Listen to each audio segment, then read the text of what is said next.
नमस्कार, न्यूज़ 24 देख रहे हैं आप। मैं हूं आपके साथ डॉक्टर मीना शर्मा। नए साल के जश्न में पूरा देश और दुनिया डूबे हुए हैं।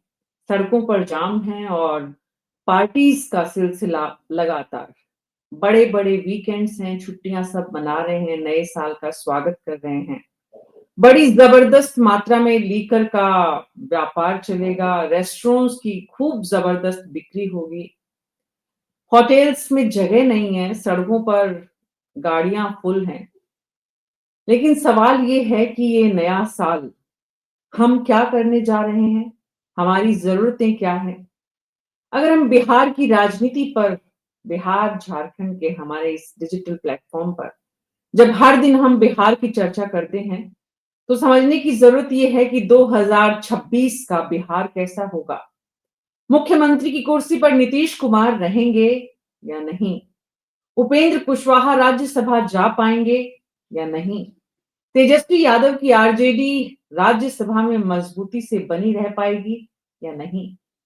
कुछ ऐसे ही और सवाल हैं जो बिहार की सियासत और बिहार की जनता से जुड़े हुए हैं। दोनों एक दूसरे के पूरक हैं। सवाल ये है कि कैसा होगा 2026, कैसा होगा बिहार 2026 में और कैसा होगा ये समय यहाँ के राजनीतिक दल और नेताओं के लिए और खास करके उन चेहरों और पात्रों के लिए जो बिहार की तकदीर लिखने का जिनके हाथ में काम है। हमारे खास मेहमान हैं कुमकुम भारद्वाज प्रवक्ता बीजेपी से, आरजू खान प्रवक्ता आरजेडी से, रामपुकार सिन्हा जी प्रवक्ता आरएलएम से और सौरभ कुमार विशेष संवाददाता न्यूज़ 24। आप सभी का बहुत-बहुत स्वागत है। सौरभ जी, शुरुआत आपसे करते हैं। बिहार की जनता 2026 का स्वागत तो निश्चित रूप से कर रही है, लेकिन उस जनता की 2026 से आशाएं, उम्मीदें क्या है? क्या चाहती हैं वो कि 2026 में उनके खाते में, उनके घर में, उनके हिस्से में ये कुछ बातें ज़रूर शामिल हों। है आइए दूरा पर डिबेट। 2026 कैसा हो? जी बिल्कुल मीना जी आपने बिल्कुल सही कहा। कुछ दिन पहले करीब 1 महीने पहले यहाँ चुनाव हुए हैं और चुनाव के नतीजे आए हैं।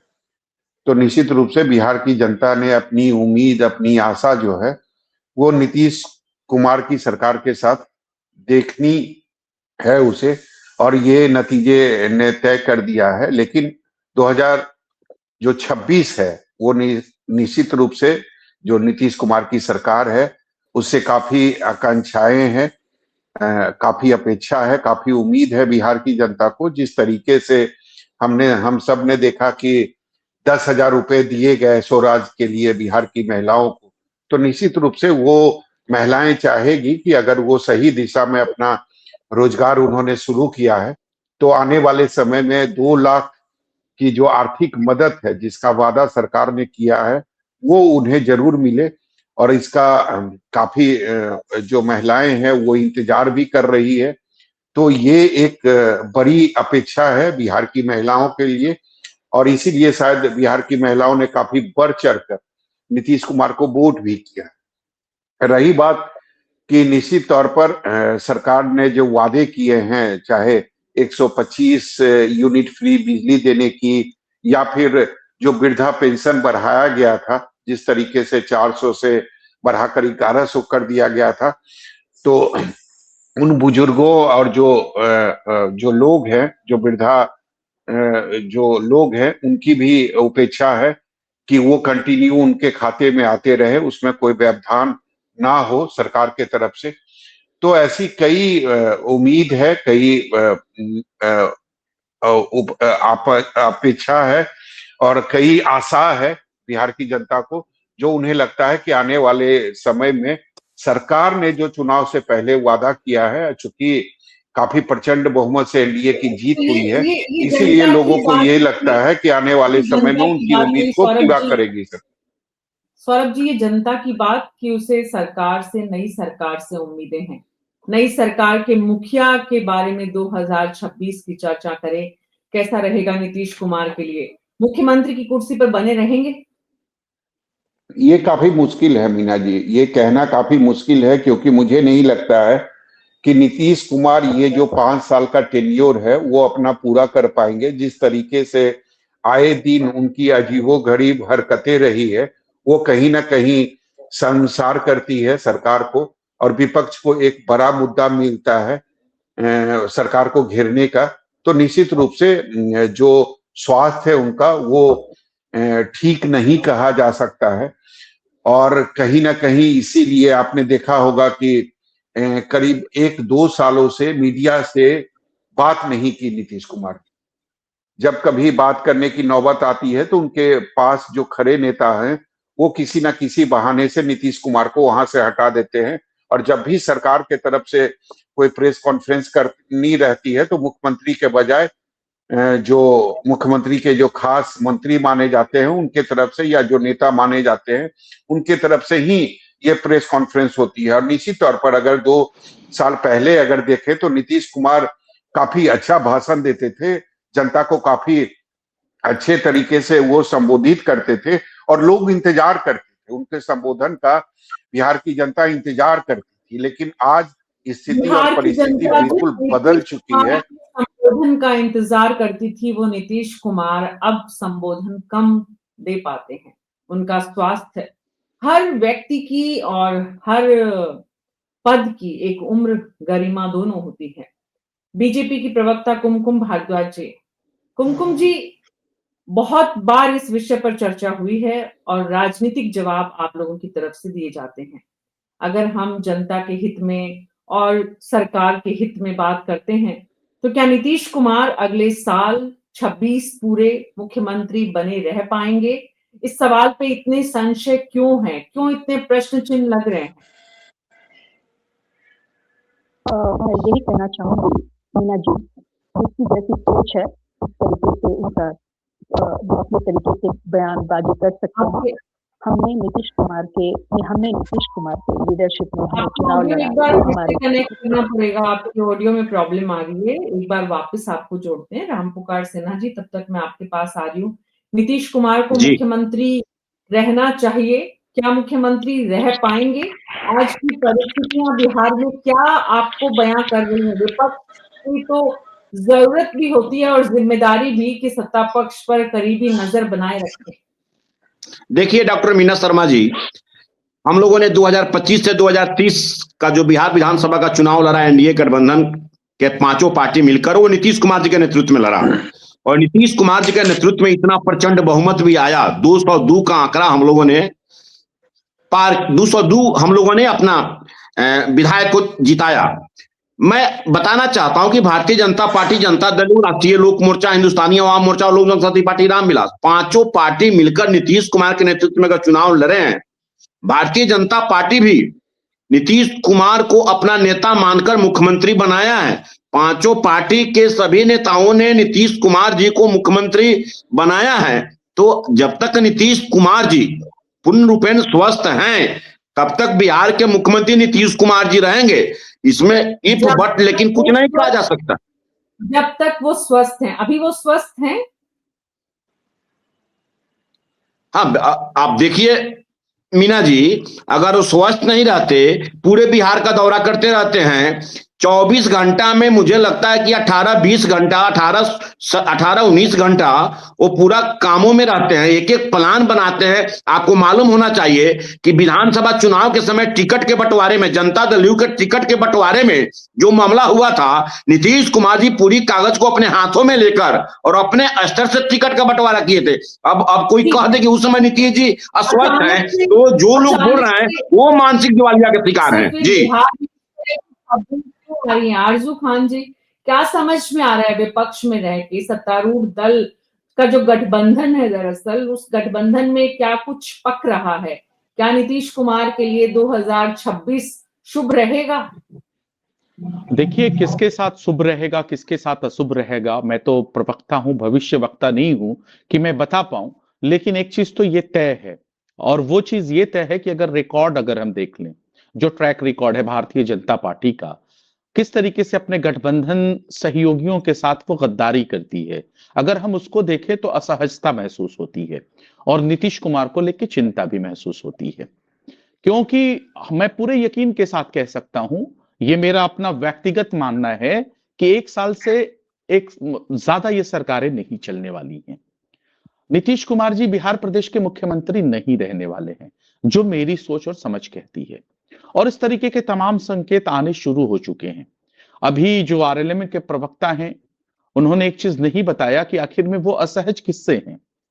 क्या जनता दल यूनाइटेड से असहज है या भारतीय जनता पार्टी से असहज है? असहजता इसलिए है कि खबरें चल रही हैं और वो खबरें हमारे तरफ से नहीं चल रही हैं। अगर कुछ त्रुटियां होती हैं, कुछ कमियां होती हैं, तो आपके टीवी स्क्रीन के ऊपर चलता है कि आरएलएम के कुछ विधायक जा रहे हैं। आखिर में कहां जा रहे हैं? ये छोटा भाई बड़ा भाई बनने की भूमिका इतनी तेज क्यों हो चुकी है? आखिर में जब गठबंधन एक है, गठबंधन का धर्म एक है, तो एक दूसरे से परेशानी क्या है? अभी तक मंत्रिमंडल का शपथ नहीं है। किसकी वजह से रोका गया है? क्यों रोका गया है? क्यों रोका गया है? ये सारे मीना आरजू जी, मैं आपके पास वापस आऊंगी। कुमकुम भारद्वाज जी जुड़ गई हैं। बहुत सारे सवाल आरजू खान ने उठाए हैं। लगता नहीं है कि 2026 मुख्यमंत्री नीतीश कुमार के लिए शुभ रहने वाला है। कुमकुम जी, क्या है इसमें सच्चाई? आरजू खान जी की अपनी घर की जो स्थिति है, पहले उसको संभालने की जरूरत है। दूसरे के ऊपर पत्थर फेंकना, दूसरे के घरों के ऊपर पत्थर फेंकना बहुत आसान होता है, लेकिन जहां खुद पांव दलदल में हो, वो दूसरे के ऊपर प्रश्न उठाने से पहले अपनी ओर झांकें कि उनको राज्यसभा में अब उनकी क्या स्थिति होने जा रही है। पटना का रास्ता, बिहार का रास्ता जो है, आप भूल रही हैं कि हमारा बिहार पूरा घर है। आप सिर्फ एक घरों पे मत आइए, पूरा बिहार बोलेंगे या मैं बोलूं? नहीं, अगर आपके नेता में और आपने कोई डिसिप्लिन, आपकी कोई चीज ही नहीं है। आपके नेता में कोई चीज है? आपके नहीं, आपके अंदर कोई चीजें हैं? नहीं, क्यों चुप हो जाऊं? आप कुछ भी बोल के निकल जाइएगा क्या? मैं शांत होऊंगा। आप मुद्दे पे बातें करिए। आप लालू यादव और तेजस्वी की तरह इनडिसिप्लिन और बदतमीजी से पेश नहीं आएंगे। यहाँ एक महिला प्रवक्ता के तौर पे मैं इस तरीका से बात करके बदतमीजी आप कर रही हैं। नहीं, आप शांत रहिए। आप शांत रहिए। जिस भारतीय जनता पार्टी से आप आती है ना, उसका बलात्कारियों का अपराध है। नहीं, अगर आप इस तरीके से बोलिएगा तो मुझे इंटरप्ट करना होगा ना, मुझे इंटरप्ट करना होगा। अगर आप ऐसे बोलिएगा तो सारे बदतमीजी, सारे बदकारी आपके पार्टियों में है, आप सपोर्ट करने वाली है, और इनडिसिप्लिन हमको बता रही हैं। आप बोलें, उसके बाद मैं जवाब दूंगा। वेल डिसिप्लिन आप लोग होती ही नहीं है।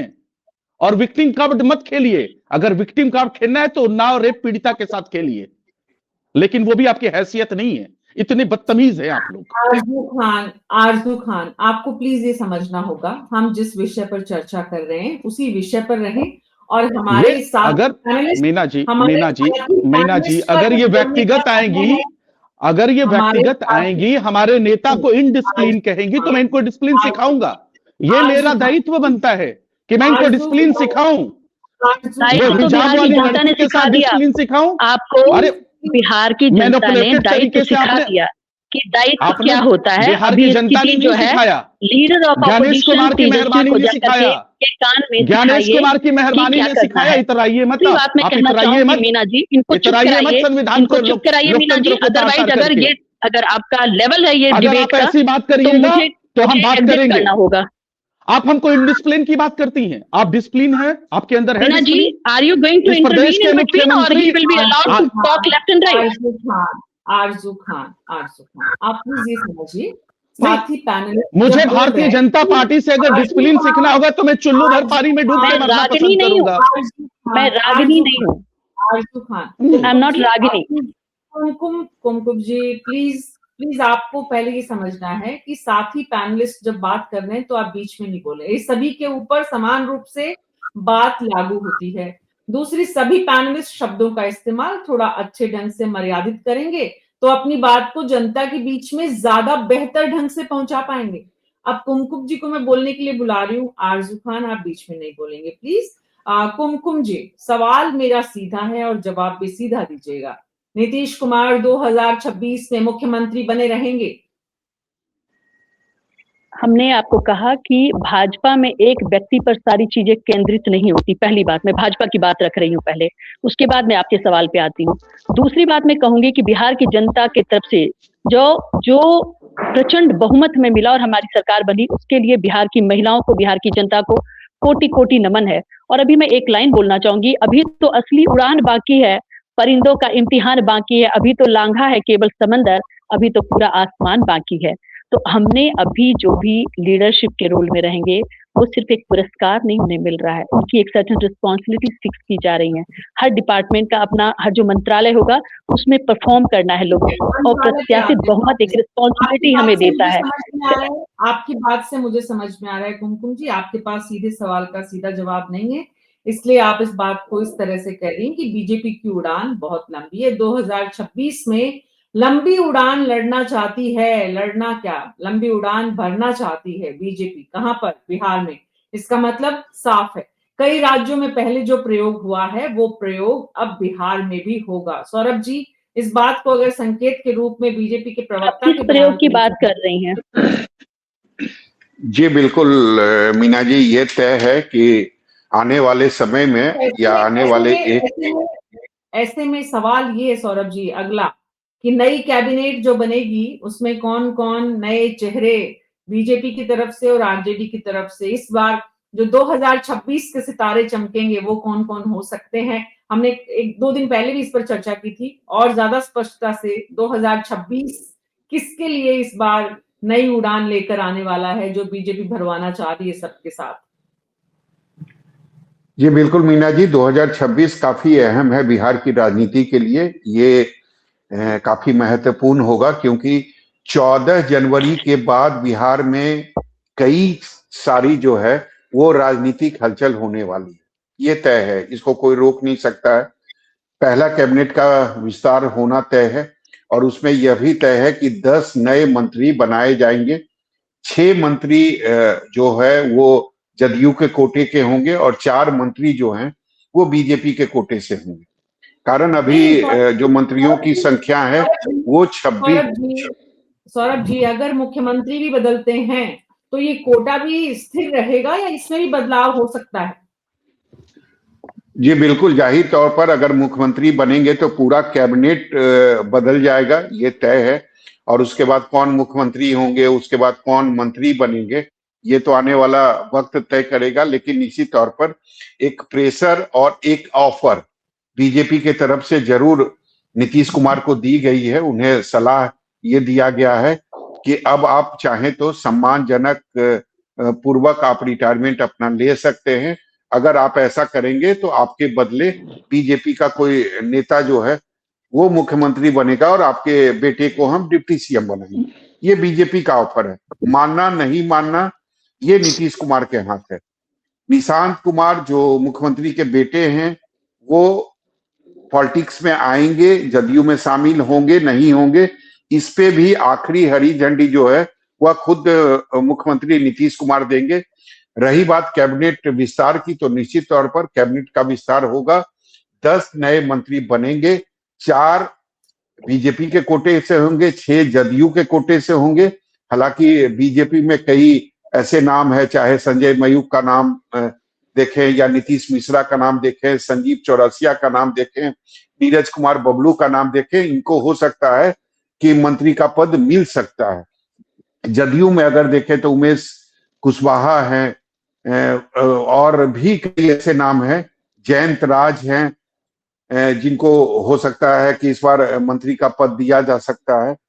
तो 10 नए मंत्री बनेंगे क्योंकि अभी मौजूदा समय में 26 मंत्री हैं और टोटल 36 मंत्री बनाए जा सकते हैं। इसके अलावा जो खेल चल रहा है टूटने का, पार्टी टूटने का, लगातार जदयू के तरफ से ये दावा किया जा रहा है कि कांग्रेस के जो 6 में से 4 जो विधायक हैं उनके संपर्क में, तो ये भी कांग्रेस के ऊपर खतरा मंडरा रहा कि उनके विधायकों में कभी भी टूट हो सकती है। दूसरी तरफ लगातार हम जिस मुद्दे को लेकर चर्चा कर रहे हैं, उपेंद्र कुशवाहा की जो पार्टी है उनके 4 विधायक, 3 लगातार उनसे नाराज चल रहे हैं। एक हालांकि उनकी पत्नी जो है वही विधायक है। तो 3 विधायक लगातार अपने पार्टी नेताओं के खिलाफ हैं, नाराज चल रहे हैं, वो कभी भी टूट सकते हैं। जी, रामपुकार सिन्हा जी के पास जा रही हूँ सौरभ जी। रामपुकार सिन्हा जी, बड़ी चुनौती, बड़ा डर, कहीं ना कहीं एक बहुत जबरदस्त भीतरघात पार्टी में हो सकती है। 3 विधायक बीजेपी में जा सकते हैं। जिस तरह के संकेत हैं, जिस तरह का लगातार घटनाक्रम आगे बढ़ रहा है, पार्टी के लिए 2026 की शुरुआत अच्छे संकेत वाली नहीं लग रही है। मीना जी, आप एक वरिष्ठ पत्रकार हैं, देश के जानी मानी पत्रकार हैं, महिला पत्रकार हैं।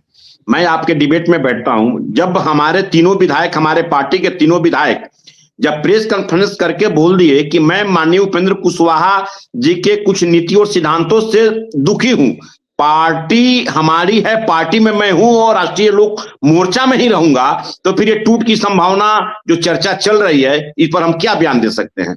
मैं आपको बतला देना चाहता हूं, जब खुद तीनों विधायक उपेंद्र कुशवाहा जी के राज्यसभा जाने में दिक्कत आएगी?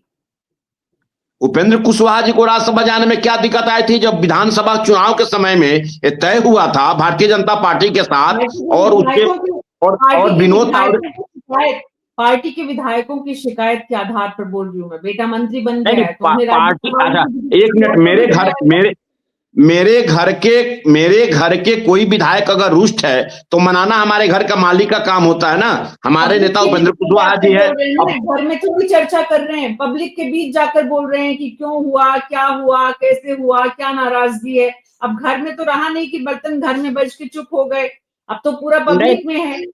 नहीं, सब कुछ होते हुए भी हमारे तीनों विधायक अभी राष्ट्रीय लोक मोर्चा के विधायक हैं और एनडीए गठबंधन में हैं। अब राष्ट्रीय जनता दल के प्रवक्ता आरजू खान साहब बोल रहे हैं, मैं तो मुझे तरस आती है कि लोग अपने घर को नहीं देखते हैं और दूसरे घर पर बहुत ताका झाकी करते हैं। अरे राष्ट्रीय लोक मोर्चा कार्यकर्ताओं के खून और पसीना और संघर्ष की उपज की पार्टी बनी हुई है और इतने कम समय में हमारे पार्टी में 4 विधायक, 1 राज्यसभा सांसद और 1 बिहार सरकार में मंत्री, 1 आयोग में खाद्य आयोग में मेंबर, तो एक माने रखता है। और कोई हमारे घर में ताक झांक करे, पहले आप अपने घर में ताक झांक कीजिए भाई साहब कि आपका घर कहां जा रहा है, आपके नेता प्रतिपक्ष कहां हैं, जरा ये ध्यान दीजिए। राष्ट्रीय लोक मोर्चा पर ध्यान देने की जरूरत नहीं है। राष्ट्रीय सब कुछ ठीक है, रामपुकार सिन्हा जी बस प्रेस कॉन्फ्रेंस करके कुछ शिकायत बयां कर रहे हैं विधायक, लेकिन बाकी सब ठीक है। राज्यसभा जाना भी उपेंद्र कुशवाहा का सुनिश्चित है। जीतन राम मांझी मंत्री बने रह पाएंगे, सवाल ये भी है। कुमकुम भारद्वाज जी, जीतन राम मांझी भी मुश्किल में है, सारे आपके सहयोगी दल जो हैं उनकी पार्टी में कुछ परेशानी या फिर उनकी तरफ से बीजेपी के लिए जो चुनौती लगातार जो जीतन राम मांझी की तरफ से प्रश्न उठाए जा रहे हैं, कैबिनेट में बने रहेंगे वो? देखिए मीना जी, बिहार चुनाव में जाने के वक्त भी आप लोगों ने बहुत सारे प्रश्न चिन्ह लगाए थे। ऑपोजिशन को तो फिर काम ही वही है, उनको जनता के बीच में रहना नहीं है, सिर्फ प्रश्न पे प्रश्न ऐसे कमरे में बैठ करके प्रश्न बनाना है और मीडिया में आकर के प्रश्न को दागना है। उसके अलावा न तो उनकी कोई जमीनी पकड़ होती है। जहां तक आपने बात करी जीतन राम मांझी की, जीतन राम मांझी जी के पास इतना अहम मंत्रालय है और सब कुछ बेहतर है। हमारे यहाँ कुछ भी कॉन्फ्लिक्ट नहीं होता और जो भी इश्यूज होता है हमारे जो कोएलिशन के पार्टनर्स हैं उनके साथ बैठ करके जिस तरह से हमने गठबंधन में चुनाव लड़ा, बेस्ट अपना दिया और आप सबने देखा कि प्रचंड बहुमत आया बिहार में महिलाओं के द्वारा, बिहार के लोगों के द्वारा। उन्होंने बिहार में डेवलपमेंट के मॉडल को और अग्रसर करने के लिए हमें किस तरीके का जनादेश दिया है। तो हमारा ध्यान बिल्कुल उस पे है कि क्या हम बेस्ट कर सकते हैं बिहार के लिए और बिहार वासियों के लिए।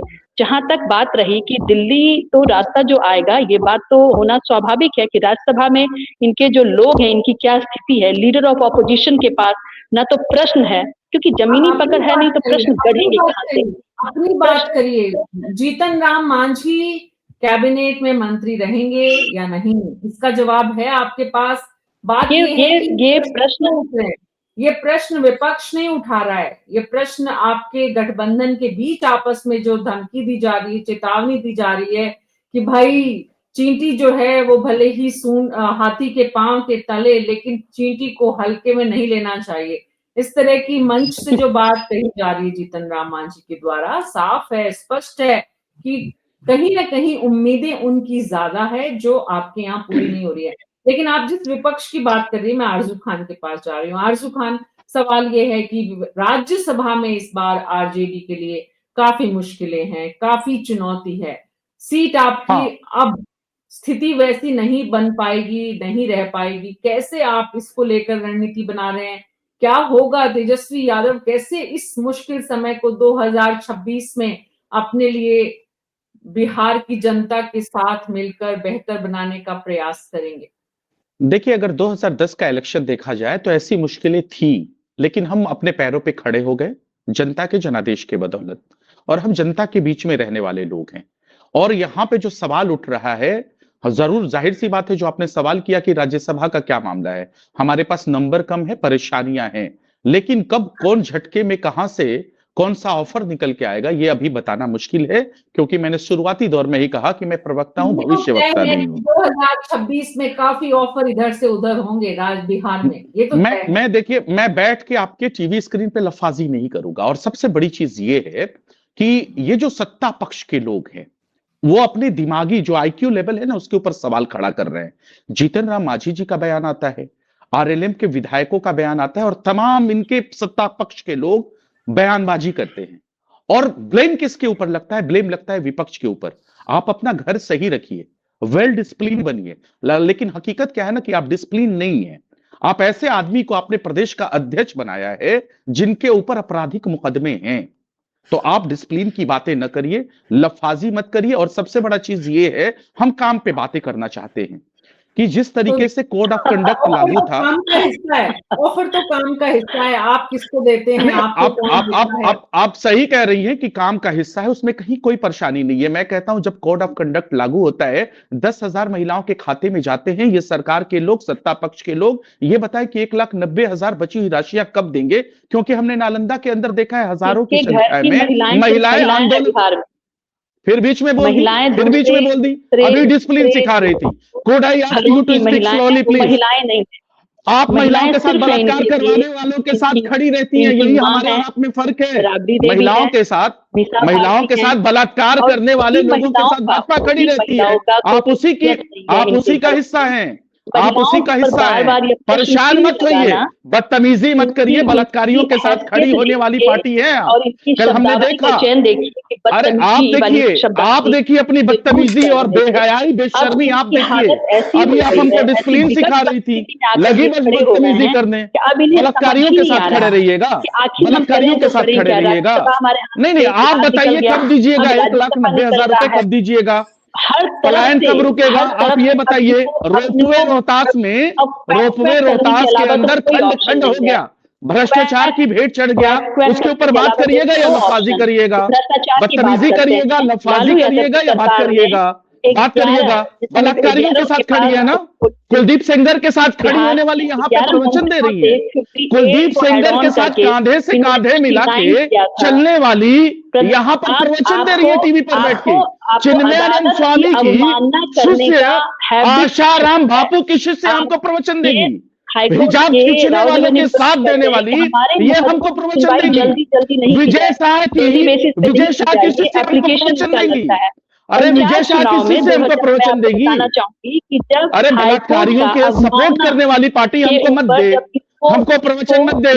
बलात्कारियों का सपोर्ट करने वाले लोग, बलात्कारियों के साथ कांधे से कांधे मिलाकर लगाकर खड़े होने वाले लोग हमको प्रवचन मत दीजिए, मत।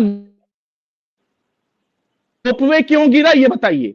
रोपवे का कौन है भ्रष्टाचार के भेंट चढ़ गया, इसका कौन है जिम्मेदार? इसकी जिम्मेदारी लीजिए। 1,90,000 कब दे रहे हैं वो बताइए। ये बताइए पलायन कब रोकिएगा, बताइए। ये सारे सवाल थे। बलात्कारियों के साथ खड़े होने वाले हमको, पहले तो आपको ये समझना चाहिए कि आरजू खान बोल रहे थे, आपको बीच में नहीं बोलना था।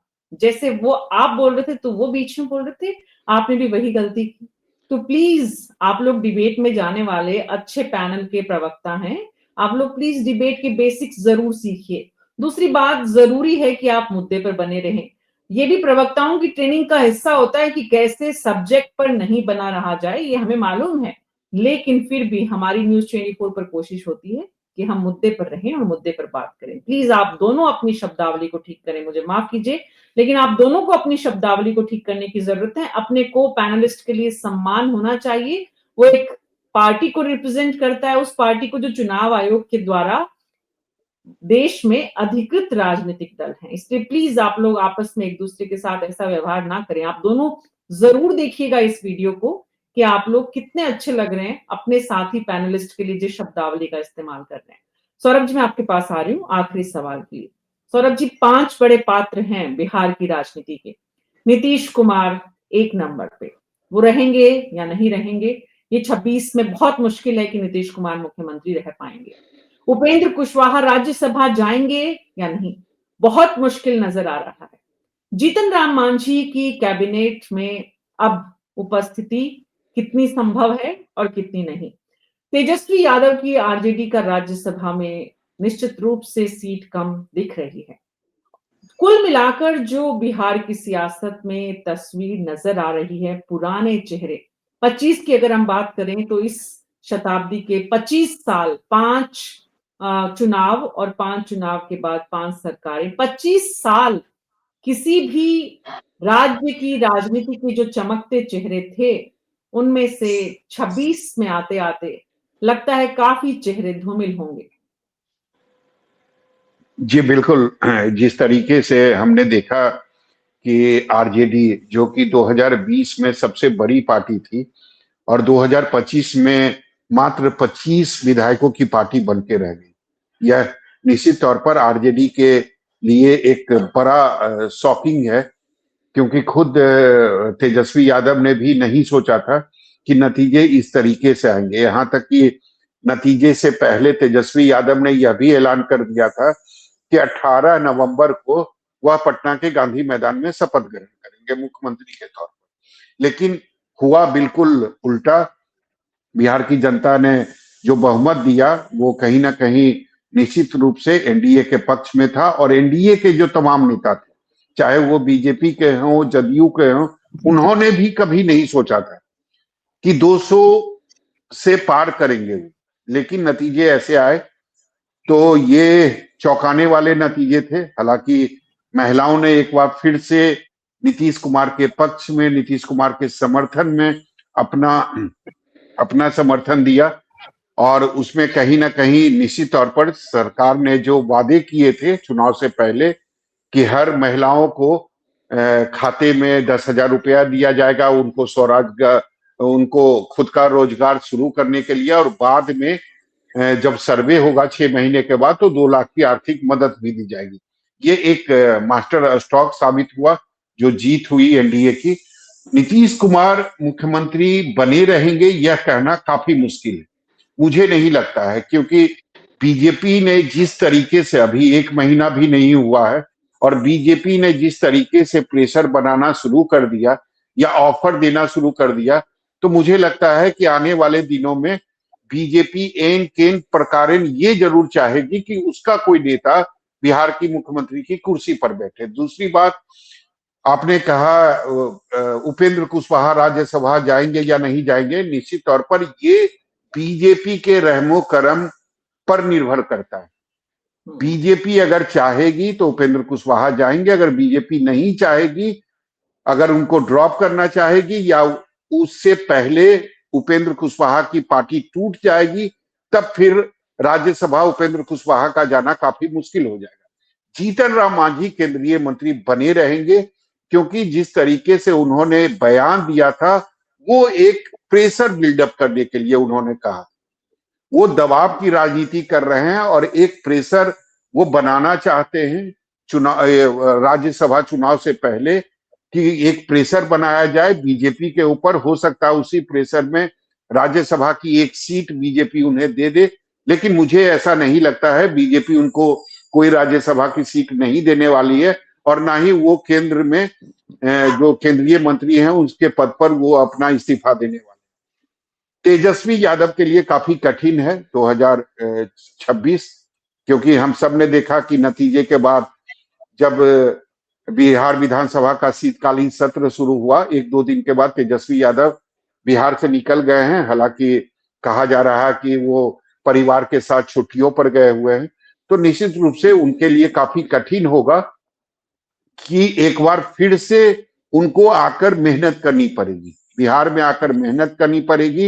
एक भरोसा बिहार की जनता के बीच उनको कायम करना पड़ेगा, और ऐसे में जब कांग्रेस उनका साथ छोड़ सकती है, क्योंकि हाल के दिनों में कांग्रेस के नेताओं का जो बयान आ रहा है उससे यही लगता है कि कांग्रेस और आरजेडी की राहें जो है वो आने वाले समय में अलग हो सकती है। पूरे चुनावों के दौरान भी हमने देखा सौरभ जी कि दोनों की स्थिति जो है वो कभी भी उतनी अच्छी नहीं नजर आई, भले ही वो कृष्ण और सारथी की भूमिका में बाइक पर नजर आए, लेकिन उससे आगे नहीं, उनकी यात्रा के आगे नहीं। इस पूरी चर्चा के दौरान एक नाम जो सबसे महत्वपूर्ण है, वो ये 2026 बिहार का सबसे चमकता हुआ चेहरा कौन सा होगा, तो वो होगा नितिन नबीन। अब बिहार की सियासत में क्या कुछ बिहार की जनता के लिए और बिहार की को आगे ले जाने के लिए कुछ कर पाते हैं, ये देखना काफी दिलचस्प होगा। आप सबका बहुत बहुत शुक्रिया इस चर्चा में शामिल होने के लिए। न्यूज़ 24 पर हमारी कोशिश होती है हर दिन कि जो कुछ हो रहा है वो समाज के साथ साझा करें, उसके बारे में सोचें कि हमने क्यों खोया और जो पाया वो कैसे हासिल किया। नई उम्मीदों के साथ और नई रणनीति के साथ बिहार में प्रमुख राजनीतिक दलों को करनी होगी, चाहे वो सबसे मजबूत बीजेपी हो, चाहे वो सबसे कमजोर कांग्रेस पार्टी हो। बीजेपी जितनी मजबूत है उसका लक्ष्य उतना ही बड़ा है, मुख्यमंत्री की कुर्सी तक पहुंचना, और कांग्रेस जो सबसे किनारे पर है इस वक्त, उसे ये देखना है कि कैसे अपने कार्यकर्ताओं में वापस जोश को भरा जाए। आरजेडी के मुखिया एक तरह के जो चमकते इस वक्त चेहरे हैं, वो छुट्टियों से वापस आकर क्या रणनीति बनाते हैं, ये देखना काफी दिलचस्प होगा। कुल मिलाकर 2026 बिहार में नए चेहरों की कहानी लिखने वाला होगा, ये साफ है। न्यूज़ 24 पर अभी मेरे साथ इतना ही। नमस्कार।